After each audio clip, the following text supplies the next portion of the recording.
মক্কা আর Jerusalem জয় করতে মুসলমানদের সময় লেগেছিল মাত্র কয়েক বছর, কিন্তু তৎকালীন সুপার পাওয়ার রোমান সাম্রাজ্যের রাজধানী কনস্টান্টিনোপল জয় করতে সময় লেগেছিল পাক্কা ৮০০ বছর। একের পর এক বিশাল সেনাদল, সর্বাধুনিক যুদ্ধজাহাজ আর ইতিহাসের ভয়ঙ্কর সব প্রযুক্তি নিয়েও বারবার খালি হাতে ফিরতে হয়েছিল মুসলিমদের। যেখানে বড় বড় খলিফারা ব্যর্থ হয়েছেন, সেখানে মাত্র ২১ বছরের এক তরুণ কিভাবে অসাধ্য সাধন করলেন, চলুন জেনে নিই। ৮০০ বছরের এক রক্তক্ষয়ী ইতিহাস, যা বদলে দিয়েছিল পুরো পৃথিবীর মানচিত্র।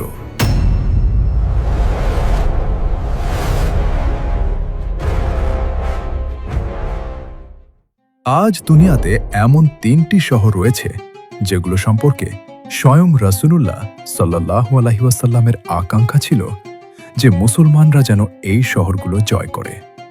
প্রথম শহরটি হল মক্কা, যা স্বয়ং নবীজি সাল্লাল্লাহু আলাইহি ওয়াসাল্লাম জয় করেছিলেন।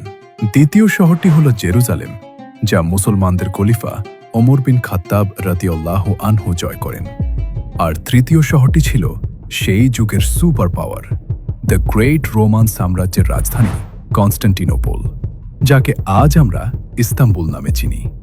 মক্কা আর জেরুজালেম তো মুসলমানরা প্রথম ১০ বছরের মাঝেই জয় করে নিয়েছিল, কিন্তু এই তৃতীয় শহরটি পরবর্তী ৮০০ বছর ধরে শত চেষ্টার পরও মুসলমানরা জয় করতে পারছিল না। ৮০০ বছর পর অবশেষে একজন মুসলিম শাসক এই শহরটি জয় করে নেন। অবাক করা বিষয় হল, এই শাসকের বয়স ছিল মাত্র ২১ বছর, আর তার নাম ছিল সুলতান মেহমেদ ফাতিহ।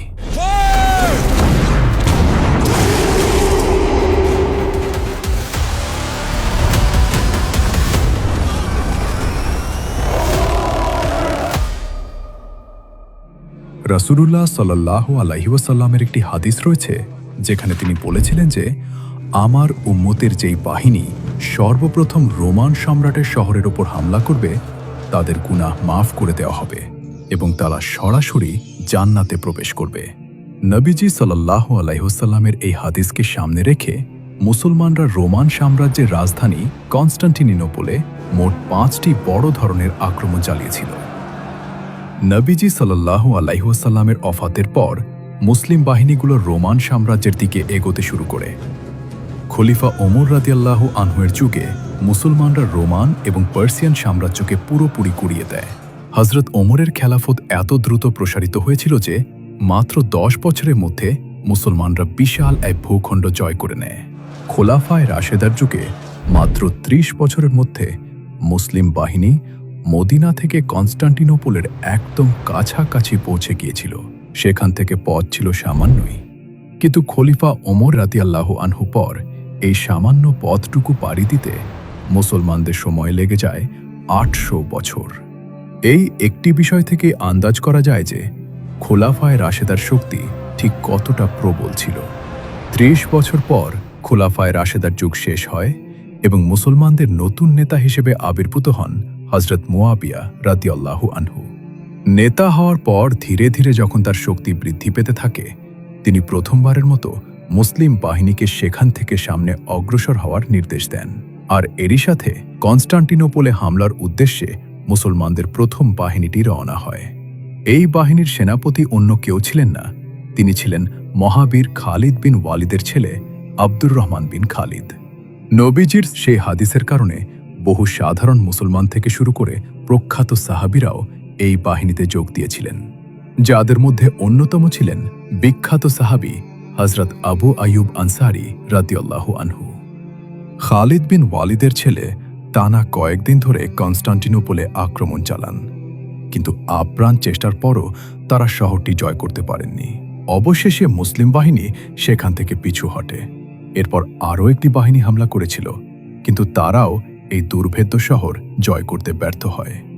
একাধিক হামলার পর মুসলমানদের নেতা মুয়াবিয়া রাদিয়াল্লাহু আনহু কনস্টান্টিনোপল জয়ের জন্য এক বিশাল সেনাদল প্রস্তুত করার নির্দেশ দেন।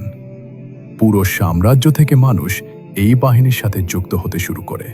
এটি এতই বিশাল এক বাহিনী ছিল যে এতে খলিফা ওমরের ছেলে আবদুল্লাহ বিন ওমর, আবদুল্লাহ বিন জুবায়ের এবং আবু আইয়ুব আনসারির মতো বড় বড় সাহাবীরাও অংশ নিয়েছিলেন।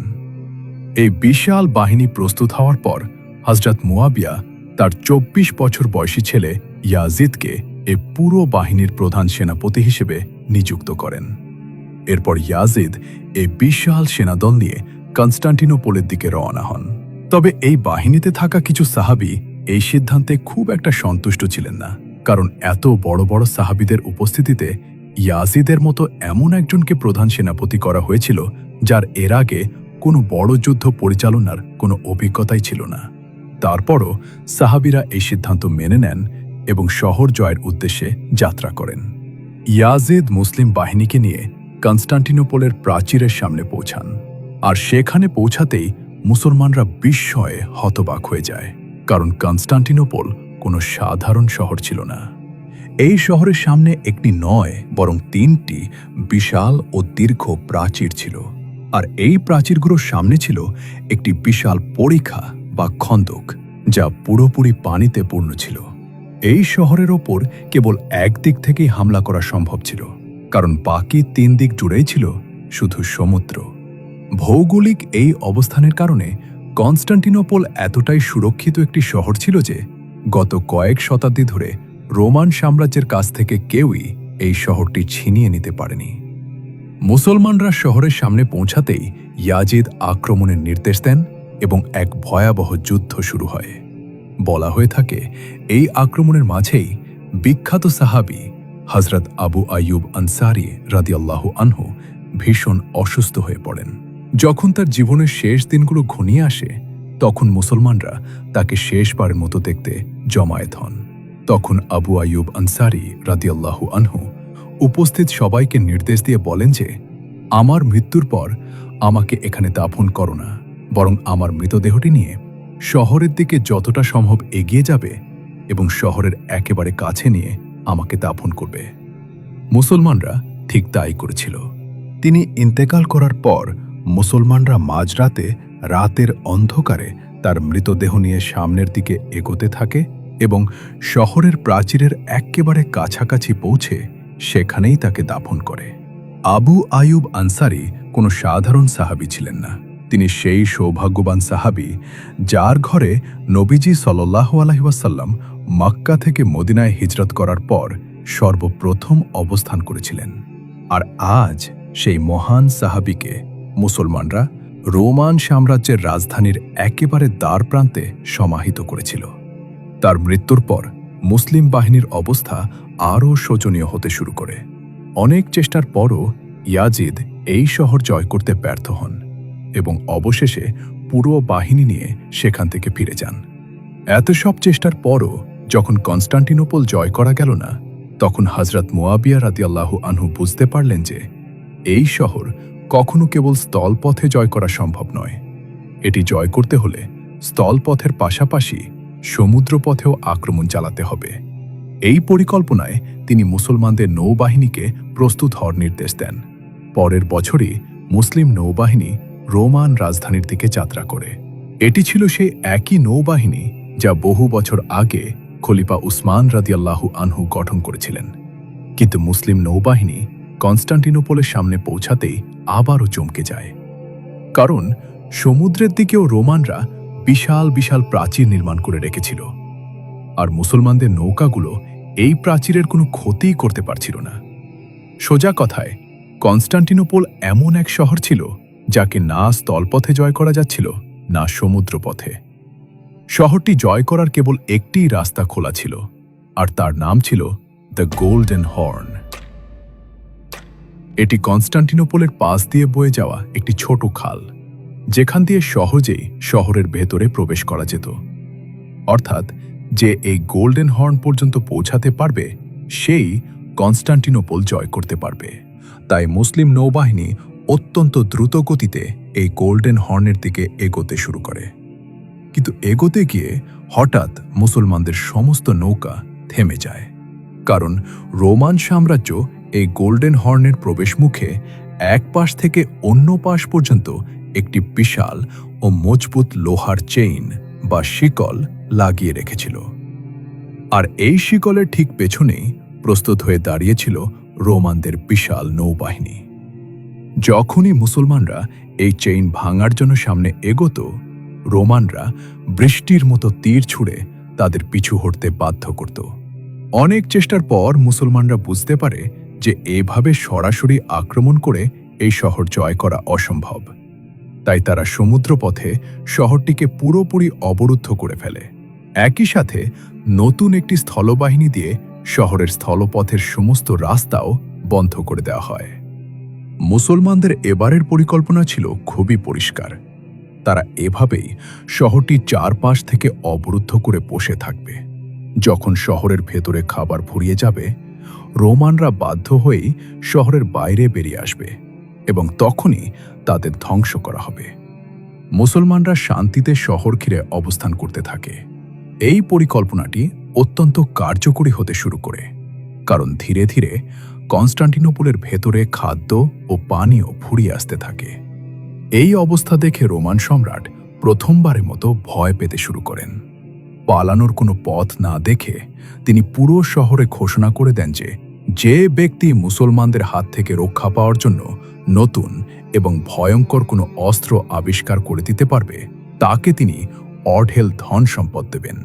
বাইরে যখন মুসলিম বাহিনী অপেক্ষায় বসে আছে, তখন শহরের ভেতরে সম্রাটের ঘোষণায় অনুপ্রাণিত হয়ে বিজ্ঞানীরা দিন-রাত এক্সপেরিমেন্ট শুরু করে দেয়। শেষ পর্যন্ত বহু চেষ্টার পর রোমান সম্রাট এমন এক জিনিসের সন্ধান পান যা এর আগে পৃথিবীতে কেউ কল্পনাও করতে পারেনি। এই নতুন ও ভয়ঙ্কর প্রযুক্তির নাম ছিল গ্রেক ফায়ার। একদিন মুসলিম বাহিনী শহরের বাইরে নিজেদের নৌকাগুলোতে বেশ শান্তিতেই অবস্থান করছিল। হঠাৎ তারা খেয়াল করল যে রোমানরা প্রথমবারের মতো শহরের সামনে লাগানো সেই বিশাল চেইনটি খুলে দিচ্ছে। চেইনটি নিচে নেমে যেতেই মুসলমানরা আনন্দে মেতে ওঠে এবং পূর্ণ গতিতে গোল্ডেন হর্নের দিকে নিজেদের নৌকাগুলো ছুটিয়ে দেয়।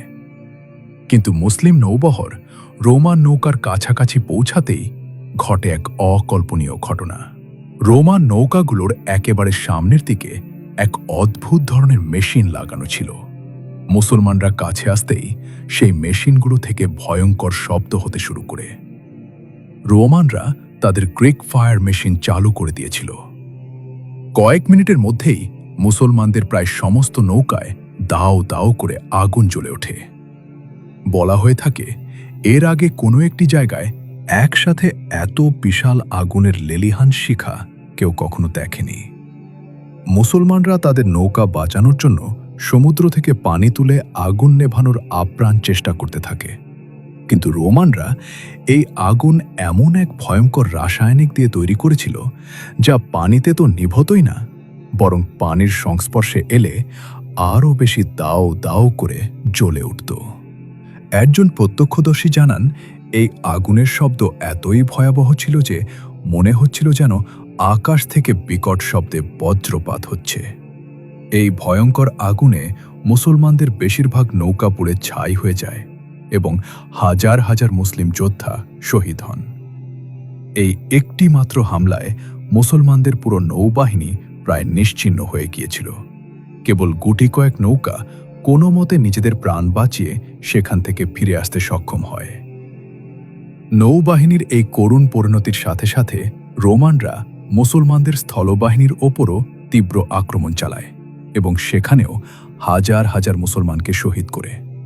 বাধ্য হয়ে মুসলিম বাহিনী কনস্টান্টিনোপল জয় করার স্বপ্ন অপূর্ণ রেখেই ফিরে যায়।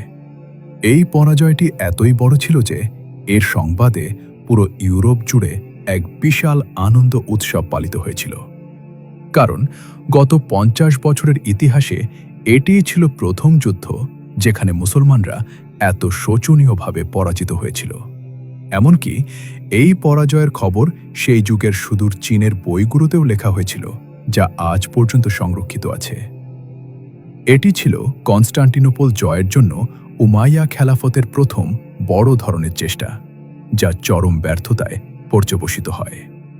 এই পরাজয়ে মুসলমানরা এতটাই দুর্বল হয়ে পড়েছিল যে পরবর্তী 40 বছর ধরে তারা কনস্টান্টিনোপলের দিকে পা বাড়ানোর চিন্তাও করতে পারেনি।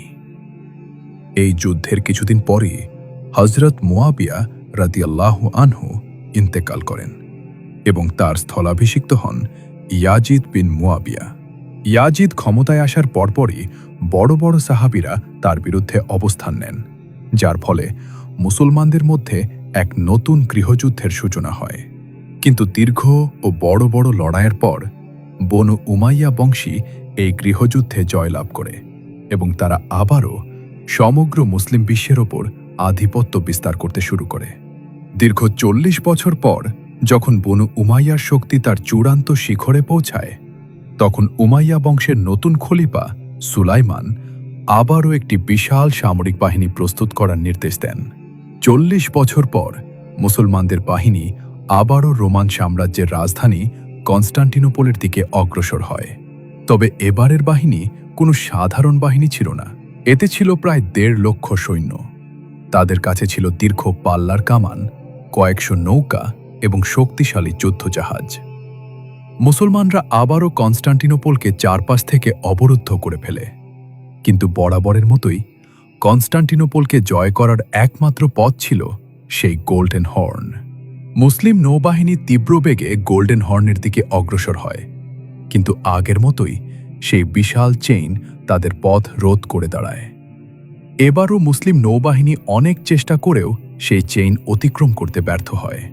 এরপর দীর্ঘ সময় ধরে মুসলমানরা শহরটিকে অবরুদ্ধ করে বসে থাকে। কিন্তু এবার শত্রুর অস্ত্রের চেয়ে প্রকৃতির প্রহার ছিল বেশি। মুসলিম ক্যাম্পগুলোতে মহামারী ছড়িয়ে পড়ে এবং হাজার হাজার সৈন্য শহীদ হতে শুরু করে। কিছুকাল পরেই এই সুবিশাল বাহিনী রোগ ব্যাধিতে প্রায় পুরোপুরি ধ্বংস হয়ে যায়। এটি ছিল কনস্টান্টিনোপল জয়ের দ্বিতীয় বিশাল প্রচেষ্টা, যেখানে আবারও মুসলিমদের কপালে জুটেছিল এক নির্মম পরাজয়। কনস্টান্টিনোপল জয়ের এই দ্বিতীয় ব্যর্থতা উমাইয়া খেলাফতের মেরুদণ্ড পুরোপুরি ভেঙে দিয়েছিল।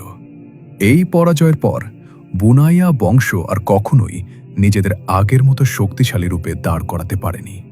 এই সুযোগে একটি নতুন রাজবংশ মাথা চাড়া দিয়ে ওঠে এবং ধীরে ধীরে বনু উমাইয়ার ক্ষমতাকে চ্যালেঞ্জ করতে শুরু করে। চারদিকে বিদ্রোহ ছড়িয়ে পড়ে এবং অবশেষে বনু উমাইয়া খেলাফতের পতন ঘটে। তাদের জায়গায় প্রতিষ্ঠিত হয় মুসলমানদের নতুন এক খেলাফত, আব্বাসীয় খেলাফত। আব্বাসীয়রা খুব ভালো করেই জানত যে যখনই মুসলমানরা কনস্টান্টিনোপল জয় করার চেষ্টা করেছে, তারা সবসময় অত্যন্ত শোচনীয়ভাবে পরাজিত হয়েছে। এই ভয়াবহ ইতিহাসের কারণে আব্বাসীয় খেলাফত তাদের পুরো শাসনকালে কখনো কনস্টান্টিনোপলে আক্রমণ করার সামান্যতম চিন্তাও করেনি। অর্থাৎ মুসলমানদের বড় বড় পরাক্রমশালী শাসকরাও যে শহরটি জয় করতে পারেননি, অনেক যুগ পর মাত্র ২১ বছর বয়সের এক তরুণ সেই অসাধ্য সাধন করে শহরটি চিরতরে জয় করে নিয়েছিলেন, যার নাম ছিল সুলতান মেহমেদ ফাতিহ। আব্বাসীয় খেলাফত দীর্ঘদিন মুসলিম বিশ্ব শাসন করার পর ঐতিহাসিক নিয়মানুযায়ী ধীরে ধীরে তাদের শক্তিও কমতে শুরু করে এবং বিশাল খেলাফত ছোট ছোট খণ্ডে বিভক্ত হয়ে যায়। মুসলমানরা এভাবে বিভক্ত হয়ে পড়ায় তারা অত্যন্ত দুর্বল হয়ে পড়েছিল। এই সংকটময় মুহূর্তে এমন একজন মুসলিম নেতার আবির্ভাব ঘটে, যিনি পুরো বিশ্বের মুসলমানদের আবারও এক ছাতার নিচে আনার চেষ্টা করেন। তিনি ছিলেন সুলতান সালাহুদ্দিন আইয়ুবী। তার ঐকান্তিক প্রচেষ্টায় কিছু সময়ের জন্য মুসলমানরা আবারও নিজেদের হারানো শক্তি ফিরে পায়। কিন্তু সালাহুদ্দিন আইয়ুবীর ইন্তেকালের কিছুকাল পরেই মুসলমানদের উপর এমন এক আযাব নেমে আসে, যার কথা তারা স্বপ্নেও কল্পনা করেনি। সেই আযাবের নাম ছিল মঙ্গল সম্রাট চেঙ্গিস খান। চেঙ্গিস খান এবং পরবর্তীতে হালাকু খান মুসলিম বিশ্বের ওপর ঝাঁপিয়ে পড়ে, বিশাল বিশাল এলাকা দখল করে নেয় এবং লাখ লাখ মুসলমানকে নির্মমভাবে হত্যা করে। মঙ্গলরা মুসলমানদের এমনভাবে ধ্বংস করেছিল যে সে সময় মনে হচ্ছিল হয়তো প্রথমবারের মতো পবিত্র মক্কা ও মদিনাও মুসলমানদের হাতছাড়া হয়ে যাবে। গত ৬০০ বছরের মধ্যে প্রথমবারের মতো পৃথিবীর সুপার পাওয়ার আর মুসলমানরা ছিল না, সেই স্থান দখল করে নিয়েছিল মঙ্গল সাম্রাজ্য। মুসলমানদের সমস্ত বড় শক্তি ধূলিসাৎ হয়ে গিয়েছিল। পুরো মুসলিম বিশ্বে যখন এমন চরম হতাশা আর অন্ধকার বিরাজ করছিল, ঠিক সেই সময়ে তুরস্কের একটি এলাকায় ছোট একটি মুসলিম উপজাতি নিজেদের একটি ক্ষুদ্র সাম্রাজ্য গড়ে তোলে। এই ছোট উপজাতির সর্দারের নাম ছিল এরতুগ্রুল। এরতুগ্রুল প্রথমে তার এই ছোট উপজাতিকে একটি শক্তিশালী যোদ্ধা জাতিতে পরিণত করেন এবং আশেপাশের ছোট ছোট এলাকাগুলো জয় করতে শুরু করেন।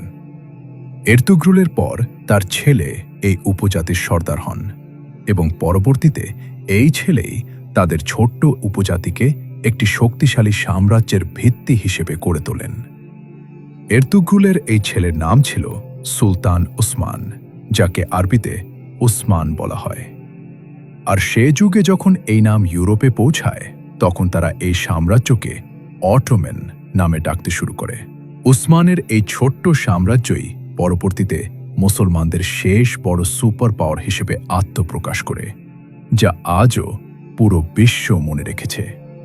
দ্য গ্রেট অটোম্যান এম্পায়ার, যা মিলিয়ন স্কয়ার মাইল জুড়ে বিস্তৃত ছিল। ধীরে ধীরে এই উসমানিয়া সালতানাত বা অটোম্যান সাম্রাজ্য দুনিয়া জুড়ে ছড়িয়ে পড়তে শুরু করে।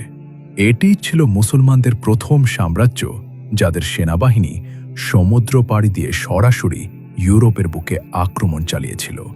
প্রায় ৭০০ বছর পর উসমানিয়া সালতানাত এতটা শক্তিশালী হয়ে ওঠে যে এই সাম্রাজ্যেরই একজন সুলতান সিদ্ধান্ত নেন তিনি তৃতীয়বারের মতো মুসলমানদের পক্ষ থেকে কনস্টান্টিনোপলে আক্রমণ করবেন এবং শহরটি জয় করবেন। আর এখান থেকে শুরু হয় ৭০০ বছর পর কনস্টান্টিনোপল জয়ের তৃতীয় প্রচেষ্টা। উসমানিয়া সুলতান বায়েজিদ মুসলমানদের এক বিশাল সেনাবাহিনী একত্রিত করেন এবং কনস্টান্টিনোপলে হামলা চালান। মুসলমানরা আবারও ৭০০ বছর পর কনস্টান্টিনোপলকে চারপাশ থেকে ঘিরে ফেলে। এবার তারা অভাবনীয় সাহসিকতার সাথে লড়াই করেছিল, কিন্তু তৃতীয়বারের মতো এবারও সেই অভিশপ্ত চেইন অতিক্রম করতে তারা ব্যর্থ হয়। তবে সুলতান বায়েজিদ এত সহজে হার মানার পাত্র ছিলেন না। তিনি টানা ৪ বছর ধরে কনস্টান্টিনোপলকে অবরুদ্ধ করে বসে থাকেন। কিন্তু ৪ বছর পরও যখন শহরটি পতন হল না, তখন সুলতান বাধ্য হয়ে তার বাহিনী নিয়ে ফিরে যান। কনস্টান্টিনোপল জয়ের তৃতীয় চেষ্টাতেও মুসলমানরা ব্যর্থ হল, কিন্তু এই পরাজয়ের পরও উসমানিয়া সুলতানরা পিছু হটেননি। এর ঠিক ২০ বছর পর সুলতান বায়েজিদের নাতি সুলতান মুরাদ আবারও এক বিশাল সেনাদল গঠন করেন এবং চতুর্থবারের মতো কনস্টান্টিনোপলে আক্রমণ করেন। চতুর্থবারের মতো মুসলমানরা শহরটিকে ঘিরে ফেলে নৌবাহিনী আবারও সেই চেইনের সামনে গিয়ে পৌঁছায়, কিন্তু এবারও তারা তা অতিক্রম করতে পারেনি। ১ বছর ধরে তারা অবরোধ চালিয়ে যায়, কিন্তু এই যুদ্ধ তারা হেরে যায় এবং ফিরে আসতে বাধ্য হয়। ৭০০ বছরের এই লম্বা ইতিহাসের পর অবশেষে মুসলমানদের এই ধারণা জন্মে গিয়েছিল যে কনস্টান্টিনোপল জয় করা এক সম্পূর্ণ অসম্ভব কাজ এবং মুসলমানদের এই স্বপ্ন হয়তো আর কখনোই পূরণ হবে না। কিন্তু এখান থেকেই ইতিহাস চিরতরে মোড় নিতে চলেছিল। বলা হয়ে থাকে এই পরাজয়ের পর সুলতান মুরাদ মানসিকভাবে একেবারে ভেঙে পড়েছিলেন, কারণ কনস্টান্টিনোপল জয় করা ছিল তার জীবনের সবচেয়ে বড় স্বপ্ন, আর সেই স্বপ্ন এখন ধূলিসাৎ হয়ে গিয়েছিল। সুলতান মুরাদ তার এই স্বপ্নের কথা সবাইকে বলে বেড়াতেন, এমনকি তার সন্তানদেরও। আর এখান থেকে শুরু হয় পরিবর্তনের গল্প, কারণ সুলতান মুরাদের এই সন্তানদের মাঝেই একজনের নাম ছিল শাহজাদা মেহমেদ, যিনি ছোটবেলাতেই এই প্রতিজ্ঞা করে নিয়েছিলেন যে বড় হয়ে তিনি তার পিতার এই পরাজয়ের বদলা অবশ্যই নেবেন। আর যখন এই শাহজাদা মেহমেদ সিংহাসনে বসেন এবং সুলতান মেহমেদ হন, তখন তিনি ২ লাখ সৈন্যের এক বিশাল বাহিনী প্রস্তুত করেন।